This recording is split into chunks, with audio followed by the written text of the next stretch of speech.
السلام علیکم ورحمۃ اللہ وبرکاتہ۔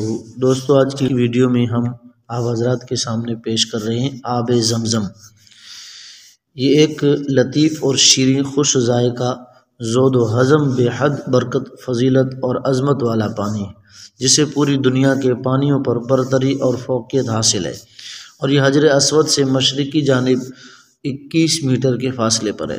زمزم کا کنواں کعبہ شریف سے مشرقی جانب 38 ذراع یعنی تقریباً 57 فٹ کے فاصلے پر واقع ہے، اور زمزم کا چشمہ حضرت جبریل امین کے پاؤں کے ٹھوکر یا ہاتھ کے اشارہ یا پیر مارنے سے جاری ہوا۔ نبی پاک صلی اللہ علیہ وسلم نے فرمایا، اگر حاجرہ اسے چاروں طرف سے مٹی کی باڑ بنا کر بند نہ کرتی تو آج یہ کنویں کی بجائے دریا کی شکل میں ہوتا اور دنیا کو سیراب کرتا۔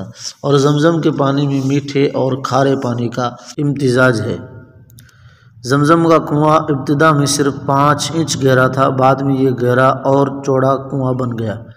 آب زمزم کے فضائل اور مناقب کے بارے میں علامہ طاہر کردی نے لکھا ہے کہ اس چشمہ کے جاری ہونے کا سبب سیدنا اسماعیل علیہ السلام اور ان کی والدہ ماجدہ بنی، اور اس کو نکالنے اور جاری ہونے کا ذریعہ سیدنا جبریل بنے۔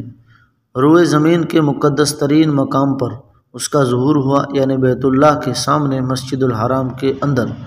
اس چشمہ کے سوت 3 ایسی معزز سمتوں سے جاری ہیں جو دوسری تمام جہات سے اشرف ہیں: رکن حجر اسود، صفا اور مروہ۔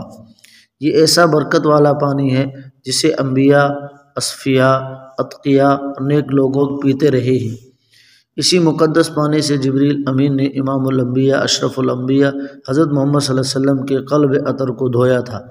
اس پانی کو یہ شرف حاصل ہے کہ نبی پاک صلی اللہ علیہ وسلم نے اس کے ڈول میں کلی کر کے دوبارہ کنویں میں ڈال دیا۔ اس طرح آپ صلی اللہ علیہ وسلم کے بچے ہوئے پانی کو واپس ڈالنے کا اعزاز حاصل ہوا۔ دنیا میں ایسا عظمت والا پانی ہے جس کی شان میں نبی پاک صلی اللہ علیہ وسلم کے زمانے مبارک سے مبارک کلمات صادر ہوتے رہے۔ نبی پاک صلی اللہ علیہ وسلم نے زمزم کے پانی کو مکہ مکرمہ سے مدینہ طیبہ طلب کیا۔ زمزم کے کنویں سے شمال کی جانب کعبۃ اللہ کی مشرق میں مقام ابراہیم ہے۔